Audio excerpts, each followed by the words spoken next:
Well, hey, everybody. Welcome back to the Pastor Pod. We are on episode 48.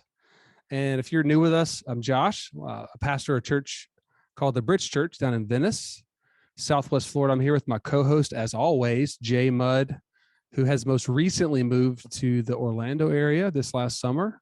Jay, what's up, buddy? Hey, man. How are you? I'm good. I'm excited about today. This is going to be a great conversation. I really wish people could hear the conversation before we hit record. That's what I wish, because I know that's what I'm going on. We have a guest who's looking at us going, he's just shaking his head. He's just shaking his head going, you don't want to hear this. You don't want to hear this. Josh, introduce our guest today, because really that's why people come listen to this. They come to listen for our guests. So introduce our guest today. We're all about real conversations, transparent conversations on the Pastor Pod. And so today I am so glad to have Mike Warnock on the podcast today, as he's going to talk a lot about developing leaders and really what God has been teaching him where he's at Family Church over in West Palm area. Welcome to the podcast. Thanks. Good to be with you guys. Sweet. Well, Mark, listen, I think everybody's dying to know now. They're like, who is this Mark guy? I want to know as well. Yeah. So I'm residency director at Family Church, and it's sort of a hybrid role. I also work with North American Mission Board. I'm a church-based church planning catalyst with them. So I get to work with the Send Florida and Send South Florida teams, as well as run the residency at Family Church. It's pretty good. I'm a native of Florida, born and raised in Fort Pierce, and spent 20 years doing ministry at some churches like associate pastor, worship stuff in Illinois. And then I finally saw the light and moved back down here 8 years ago, and the Lord's just been kind to let me get involved at Family Church with the multiplication we're doing there. I'm single, never married, no kids. As a matter of fact, I got to preach on that yesterday, which was really cool. I had a dog, and he passed away a couple years ago, but so I'm just trying to devote my energy to the kingdom, and gosh, I'm having a blast doing it. Man, that's awesome. So tell me about Family Church. Of course, we had Pastor Jimmy and his wife on. Gosh, when was that, Jay? In the springtime, maybe, to talk about parenting and their new book that came out. After 48 long episodes, they all run together. I have no clue. But tell us a little bit about what God has been doing through Family Church. I know you guys, of course, have multiplied and just made a big impact over there. My brother's over in that area. He's been impacted, just through y'all's relationship and friendship as churches in that area. Yeah, it's been really cool, because when Pastor Jimmy Scroggins first came, the church was going down, man. It was in bad shape, and he had to really lead them through some difficult times. But part of that is he revisioned us from being a regional megachurch to being a multiplying network of neighborhood churches. And they had gotten started when I first moved down, but they were like three, maybe four campuses at that time. And, just started doing it and learned how to do it as they went. And I want to say we're launching, we have so many, my numbers might be wrong, but I believe number 14, we're launching officially in a couple of weeks. That'll be Family Church Lake Park. And then we have one slated for 2023, which will be Family Church Jensen Beach. That's about an hour north of West Palm, up in the Treasure Coast, which incidentally, that's where I am. I'm seated at Family Church North Stewart today, because today we're starting a residency cohort in the Treasure Coast. It actually literally starts tonight. I'm sitting in the classroom where it's going to happen. Nice. So can you do me a favor? We keep throwing out the term residency. I know what that means. Yeah. Josh knows what that means. But there may be someone listening going, okay, they keep talking about this residency. You're a residency director. Yeah. What does that mean? Can you break that down a little bit of what that means? And not only that, but I've learned even from church to church, it might look different. Somebody may have a residency and it may look different. Yeah. So when you say residency, what is Family Church doing when it comes to a residency? Describe what that is, define that for us, just so we're talking the same terms. No, it's great. Residency, we picked up the language from medical residencies, because if you're a medical doctor, after you do your classwork, you're doing like practical supervise somebody looking over your shoulder, to kind of coach you into the practice of doing medicine. And so residencies, they've begun to really multiply, and every church does it a little differently, but it's basically an intentional leadership development pathway that's based in a local church that has a significant amount of hands-on practical aspects to it. A lot of churches have residencies where they have a guy who's almost ready to like go plant a church. And so a residency is like a year, maybe two. It acts like a finishing school. It's like those are guys who have already been through seminary and they've had significant amounts of investment. And I'd say that's probably the most common form of residency. Ours is really different from that. In North American Mission Board, we talk about L1, L2, L3 residencies, and a finishing school residency would be like an L3. It'd be people who are about ready to go. Our residency is more shaped for L1, L2, people who are wanting to learn leadership, wanting to develop their disciple making, and our residency is designed for bivocational people who are already planted in South Florida, full-time jobs and families, because we find that it's hard to get the full-time seminary grads to come down here, because South Florida sounds great on paper, but there's lots of reasons not to like it.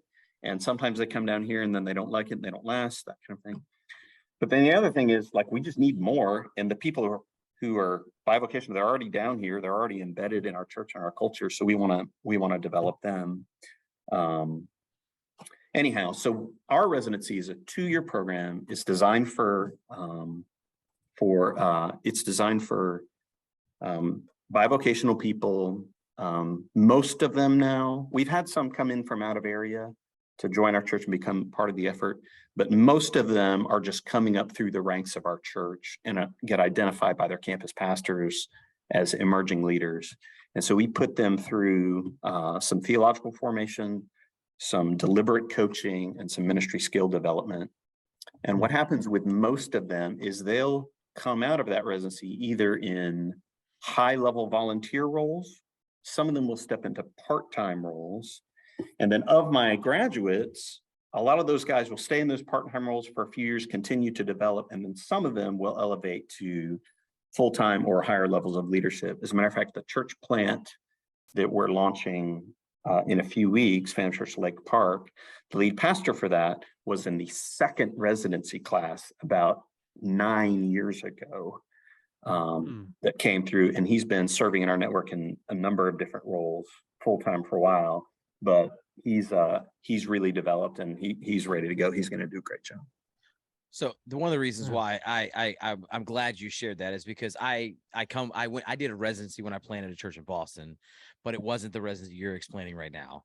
I even created a residency at the church I'm at now, and it's not the residency you're talking about either. But I'm fascinated by the residency you're talking about, because really what you're doing is it's the long-term, the hard work of churches planting churches on all levels and all different aspects. Because we've gotten somewhat, I say this very loosely, but we've gotten somewhat good at maybe figuring out how to, train people through seminaries to be pastors and things like that. But what we haven't really mastered in the church, and I could be speaking off here, is how do we take somebody who sits in our church or attends our church and develop them to do the work of the ministry and the pastoral roles, or, those high level roles that you're talking about, those indigenous people that already live in the area and things like that, instead of just going and looking. This is really the model we see in the scriptures of churches planting churches, people developing leaders, leaders developing leaders, elders developing elders, things of that sort. And so I'm loving it. And so I'd love to hear from you, from your perspective, when you look at this. And you've been, I don't want to take a little bit of your story, but I believe I heard, did you go through this residency? Yeah, actually, when I moved down, I sort of moved down in the middle of the residency, and I became a student in the 3rd class of the residency. I was working on my doctorate at the time and had made the transition I could give you the story that's probably too long and not that interesting, but it was an opportunity to come down, be close to my family, take a breather, and then kind of change gears in what I was doing in ministry. And it's really landed me in a sweet spot. And I just really, really love what I get to do, and can't believe I get to do it. Well, again, I say that because you're a product of the residency who's now Yeah. overseeing the Mhm. residency, which is fast. Yeah. That's exactly the way it should work. And I knew that from a previous conversation we had. Right. And so I want to hear from you as somebody who's gone through this residency. You just talked about landing in this sweet spot. That's amazing. Why do you believe this is such a critical part and maybe even a missing part within the context of most local churches? Why Okay. is it so critical that we kind of lean into this and maybe learn and begin to take steps in that direction? I have a lot to say on this, so you cut me off anytime. I'm gonna start going. I have increasingly become aware in recent years that the normal pipelines for church leadership are drying up. We've had this challenge in North American Mission Board for a while because we've had more funding available to plant churches than we've had planters. And that's been the case for a while. That's one of the reasons North American Mission Board is starting to lean into emphasizing residencies, because they know that we have to develop more people. My sister is on the pastor search committee for her church, pretty significant church in their area, but it's a rural location. You know, you have to want to be going there. Nobody's ever heard of it before if they haven't been there. And she's like, you know, where can we find people? And I'm like, good luck. And then people call and they're looking for a worship person. I'm like, good luck. We struggle to find them, you know, even with the profile and kind of the influence that our pastor has and all that kind of thing. And I think there's a number of reasons that we're having this contraction of leaders. There's a demographic contraction, right? We just don't have as many people. Gen Z's smaller. You have a fall off of Christian belief. In previous generations, at least in my denominational context, they used to really invest a lot in college ministry. I remember the guys, because I came to faith at Florida State through Baptist Collegiate Ministry, and a lot of my friends there all went into full-time ministry. And so like it was such a big pipeline. And then denominationally, we kind of pulled out of that and left it to the parachurch ministries. And so I think we're reaping the whirlwind when it comes to that. And I just don't think, because of some of the cultural shifts, ministry doesn't have the kind of credibility and appeal that it used to have. And, you know, a lot of churches are still pursuing models that were built for a world that doesn't exist anymore. You know, we're on the other side of the digital revolution. We're on the other side of COVID, and you know, churches are hard to get unstuck in any cultural conditions, much less these. And so the appeal to these, you know, young leaders is like, hey, would you like to come and pastor a stuck church where you'll be misunderstood and underpaid and abused? Like, nobody wants to do that. And so sounds appealing to me. Yeah, I can't wait. Sign me up. Sign me but I mean, up. but you're hitting on so many things that are realities. And I think the COVID and all that just kind of like, it was all there, but I think it just kind of like spotlighted maybe more of that and brought it out. And so many guys exiting or for different reasons. Oh yeah. Yeah. So retirements, all this kind of thing. Anyway, so I think we're on the front end of what's going to be a long leadership crisis. And so we're just trying to establish these residencies, because the other conviction that I have is I think there's a lot of people who grew up in church when they were young, maybe when they were teenagers. They felt a stirring from God to do something in ministry and to serve him. And then at some point, life just took over, and they went to college, and then they got a job, and then they got married, and then they had kids, and they kind of got down the way. And I think those kind of people are pretty common in the church, maybe more common than we've recognized. And if we could create a development pathway and also a ministry opportunity that wouldn't require them to quit their job, move to seminary for 4 years, live in poverty, and then come back and start from zero in a full-time career that maybe has a questionable future to it. If we took them, say, okay, take all of your career credibility that you have now, and then give us a slice of your time, sort of a part-time slice, and we're going to develop you. And we're also going to create these part-time manageable bite-sized roles in our churches or in our church plants. where in that capacity, you can make a significant difference moving the kingdom of God forward. And honestly, it's a struggle because we're trying to figure out how to do it. But I'm pretty proud of us because there's at least 2 congregations that we've started that we've done with entirely bivocational staff. Now, you can't do it with just 1 or 2. You need like 4 or 5. Mm-hmm. But it is possible. It is possible to do, and we've done it. And anytime we launch a new campus, we've got at least some part-time bivocational staff that are involved. Like they're part of the lifeblood.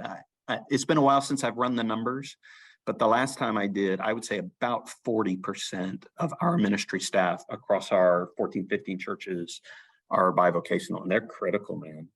And I'd say probably about the same number have come through our residency program. Mm-hmm. Mm-hmm. I love how you are meeting people where they're at, because like Jay said, a lot of residencies I've heard from, and it doesn't make it right or wrong, but they start with more of you need to be 2 years into your college, or you need to be ready to plant within 2 years. And I think that makes sense to have that if it's available, but we have a shortage. And this is something we're struggling with where we're at, is we're working on our leadership pipeline of just how do we develop leaders in every ministry.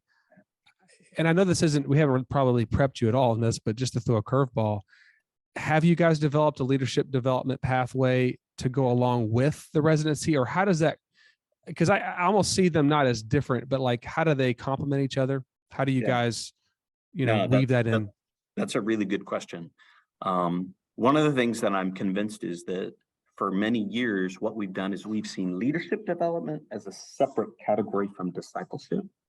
Mm-hmm. And instead of saying, at your church, there ought to be a pathway for somebody to go from being a pagan, get saved, all the way to being a pastor.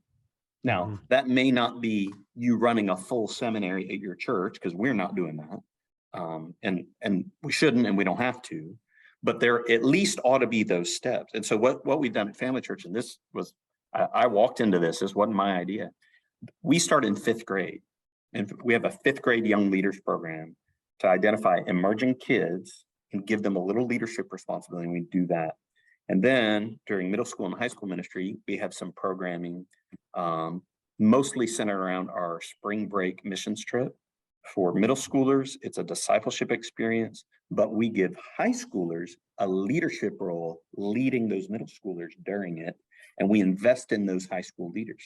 After high school, we have a pretty built out internship program. As a matter of fact, our interns pretty much run summer ministry for us on the ground, and we hand them the keys and let them do it.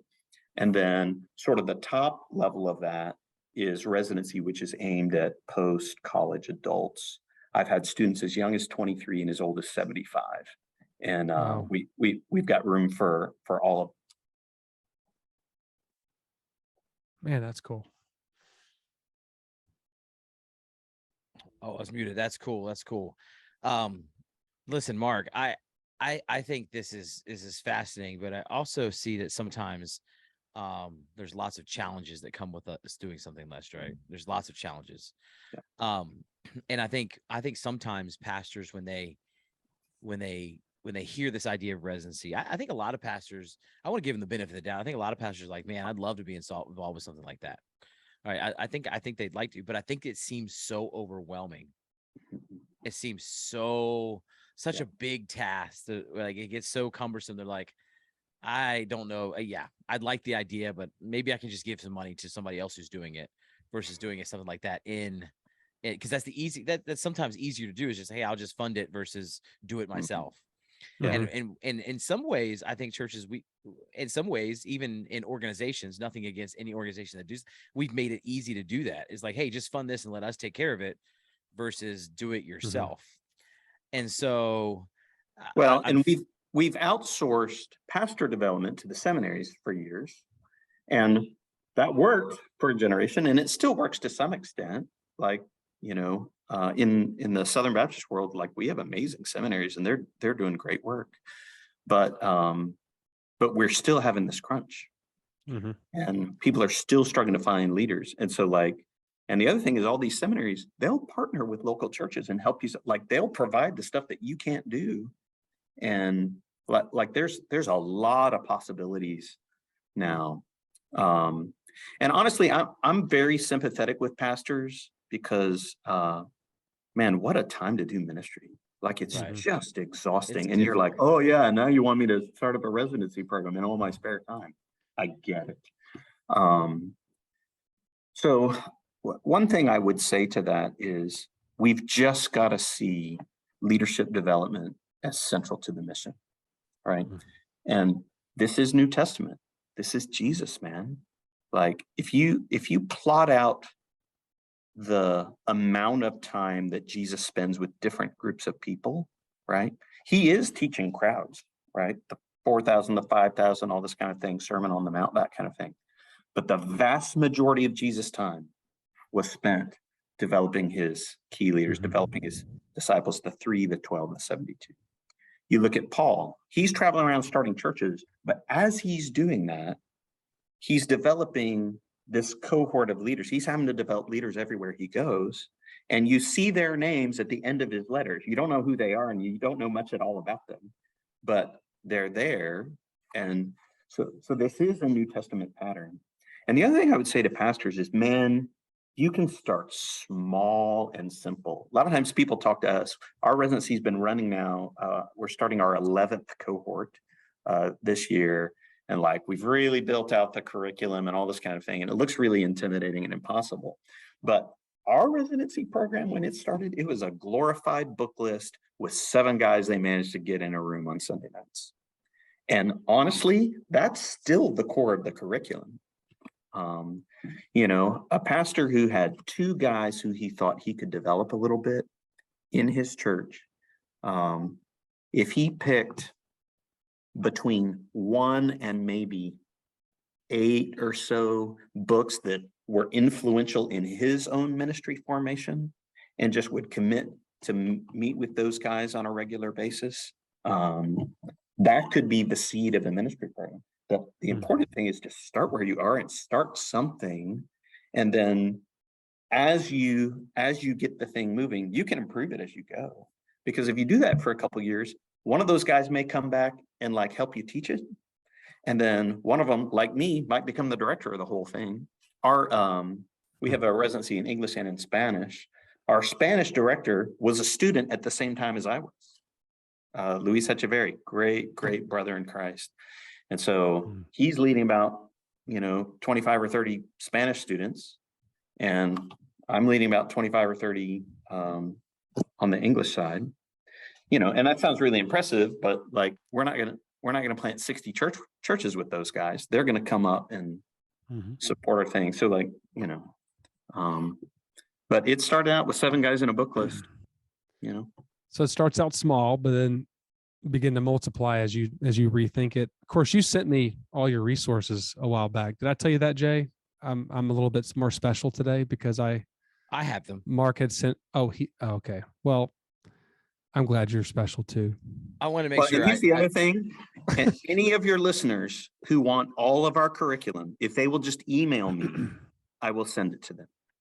So we're going to drop your email address. Well, let's see. How do we want to do that? I don't want you to get spammed. Yeah. You don't. Yeah. We'll figure out a creative way to do that.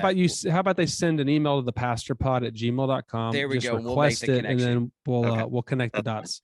I just don't want you to get This is good, spammed. Mark. You know how that works. This is so helpful.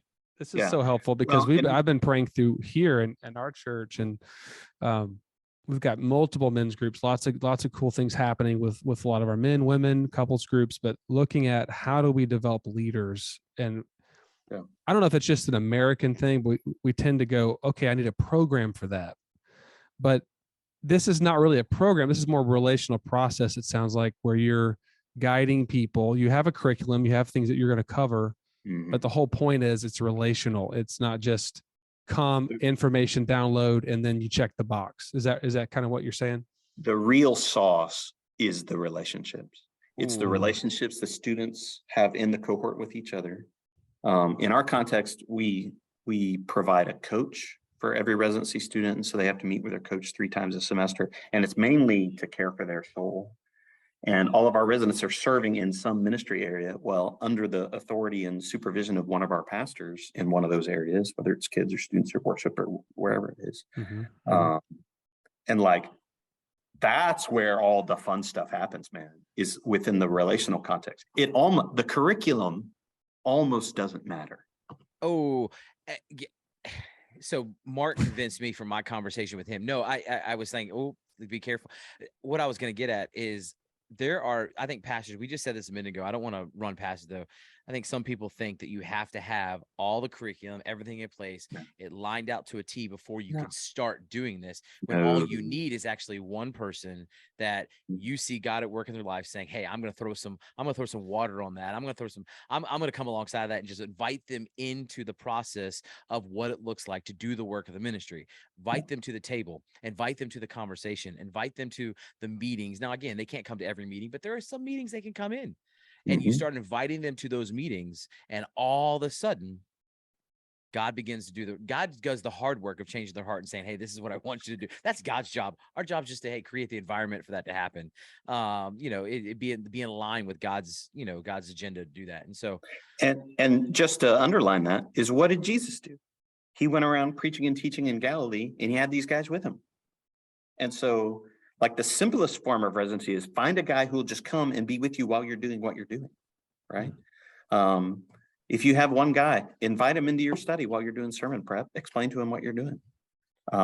Take him with you when you're visiting. Help him, have him help you lead worship. Like, being together doing ministry, like it's the simplest and most old school thing. And gosh, it's so critical. Like, we need it by spades. I can only speak from I get so much life from that. There's one guy I'm still kind of coaching from afar that I had in Boston that was on our team, wasn't paid, but literally was soaking it all up. He was in our staff meetings. He was just there.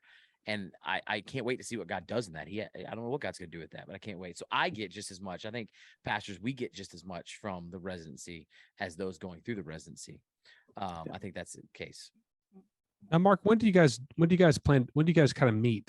Now that you've kind of developed a process, like, is it early mornings? Is it, since this is people working, this is people that are, working full-time jobs. Just give us a couple ways you guys have made it happen. Yeah. So my Palm Beach County cohort, year 2 meets 5 to 7 downtown. So we have a 2-hour class. Year 1 meets from 7 to 9 Sunday nights. Our Spanish cohorts meet at 7:30 on Monday night at our big Spanish campus. Year 1 and year 2 meet at the same time. My director leads the year 1, and we have a volunteer who teaches and leads year 2. And the Treasure Coast one that I'm starting tonight is meeting on Wednesday night from 6 to 8. Again, we did a 2-hour footprint for our meetings, and we run the academic year. So August to May. Again, we're trying to be family friendly, and so we don't do anything during the summer. There's plenty of opportunities for people to serve and be involved with our camps and that kind of thing, sort of like ministry action during the summer, but we don't do anything like residency classes and that kind of thing. And we read about a book a month and cover a topic for every book and have a written assignment. Like, that's the basic core of our curriculum. We'll start on Calling to Ministry tonight. We're going to read a book, we'll have a written assignment, and we'll spend a couple weeks on it.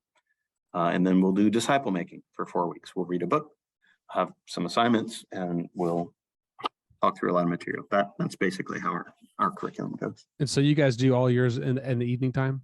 Is that what? Yes. Cool. Have you tried early mornings, or have you guys? No. Again, I sort of inherited this schedule. Like, that's the schedule it was when I entered as a student. We fudged the times a little bit, but Sunday nights has worked for our network. So awesome. Thanks. Yeah. So what you're saying though is that Sunday, a morning time hour is probably not off the table if it presented itself as an opportunity. Yeah. Anytime you can do it. Yeah, lunchtime, right? 2-hour lunch if you had to. You could. great conversation. Again, if you want that, curriculum, you want that, this stuff from Mark and Family Church, you can email us at the pastorpod@gmail.com, and we will connect you. And that's just to save you from getting spammed. People clicking on that or getting spammed on the email. I'm looking out for you, my friend. Thank you, man. A great conversation. We could probably go for another hour. But I'm sure we can, if you want more information about this as well, we can help make that connection with Mark. Just email us at thepastorpod@gmail.com. But listen, great conversation. Any final thoughts? Anything that you didn't get to say that you really were hoping you get the opportunity, Mark, and we just didn't give you the opportunity? Just to extend the offer of help, I'm interested in connecting with pastors and churches who want to get residency programs started. And I'm happy to be a resource. So I'm eager to meet these people, not just to send the resources and say, good luck, but I'm willing to have some conversation and answer some question and provide some encouragement. So looking to make that connection too, because part of my kingdom vision is it's going to help the kingdom of Jesus if more churches can get these pipelines started. I'm really eager to see that happen. Absolutely. And he's not just saying that because he's on the pastor pod. He told me that in another conversation. So I know that's really genuinely your heart. Josh, any final thoughts before we wrap things up today? My mind is spinning. This is just confirmation that leading people isn't just starting with where we think we should start, because we tend to look at leaders as the people from top down, but everybody in our church, we need to look at them as undeveloped leaders, that they're all leading in their sphere of influence. But I love the idea that you guys are really meeting people where they're at, giving them a process to step into growing and becoming leaders in their community. And then out of that, plant churches, become volunteers, become staff. It inspires me and encourages me as we're looking at our whole developmental process here at the Bridge. How can we learn from you guys? So I appreciate your investment and encouragement in that. And, I have a lot of questions, but yeah, we don't want to keep going on for another hour. So, well, and maybe I'll just leave it with this fact that just all this that we're talking about in the book of Acts, when Peter and John were, caught off guard, people recognizing the being with Jesus and go, hey, these are just common, uneducated men. And I think that's what we're talking about, is that's who Jesus worked with, was Amen. Common, uneducated men who said, hey, look, I just got a heart, and I just want to, God took their heart and did something with it. So listen, with that being said, there's a lot more here. Reach out to us, thepastorpod@gmail.com. We'd love to connect you with Mark, answer any questions we can, even if we're just the middle person, kind of pointing you in the right direction. That is our ultimate goal as well, is to support you and come alongside you as a leader. And so from Josh, Mark, and myself, the Pastor Pod, thanks for listening in. Have a great weekend. Hope to see you back next week. Bye now.